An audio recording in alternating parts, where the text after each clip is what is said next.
சரி ஒரு நல்லா பார்த்துக்கிட்டாங்க. அதுக்கப்புறம் நான் ஆட ஆரம்பிக்கிறேன்னு சொல்லிட்டு 2 மாசத்துல ஆட வந்தேன். 2 மாசத்துல கால் உடைஞ்சு 2 மாசத்துலயே போயிட்டீங்க. இந்த கம்பி ரிமூவ் பண்ணாங்க மீனாட்சியில.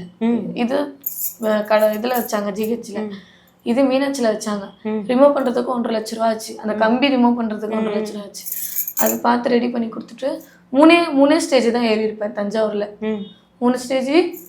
நம்ம வேலூர் ஃபங்க்ஷன்ல போயிட்டு அன்னைக்கு ஃபங்க்ஷன் ஆடுற காலு திருப்பி உடஞ்சிருச்சு. பிளேட் உடஞ்சிருச்சு. உடஞ்சி கால் அங்கேயே மூவ்மெண்ட் இல்லை. அவ்வளோ ஸ்பீடாக ஆடினீங்களா? நான் எப்பவுமே ஆடுற மாதிரி ஆடலை. கொஞ்சம் நின்று மெல்லிசாக தான் ஆடினேன். ரொம்ப ஏற்கனவே பண்ண ஸ்டேஜ் தான் அது. அவங்களுக்கே தெரியும். மைக்கில் பேசி தான் அமுச்சு விட்டாங்க. பாப்பா முன்னாடி இருந்த மாதிரி இல்லை, இப்போ தான் வண்டியிலேருந்து கீழே வந்து நம்ம ஊருக்கு ஃபஸ்ட் டைம் ஆட வந்திருக்காங்கன்னு சொன்னார். ஃபஸ்ட் டைமே உடஞ்சிருச்சு. கால் எதனால உடஞ்சிச்சின்னு இன்ன வரைக்கும் எனக்கு தெரியல. ஃபீடாக ஆனனா இல்லை நான் அங்கே 3 நாள் ஷோ பண்ணி அந்த குருடு ஏதாச்சும் கலந்துருக்குமான்னு நினச்சி நான் அதுதான் நினச்சேன். உடஞ்சிருச்சு. மூமெண்ட்டு போயிடுச்சு காலில். அங்கே ரொம்ப அழுவேன்.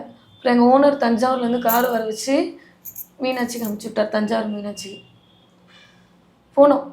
5 நாள் தான் இருந்தேன். 10 லட்சம். ஐயோ! 5 நாளில் 10 லட்சம் ராடு வச்சாங்க.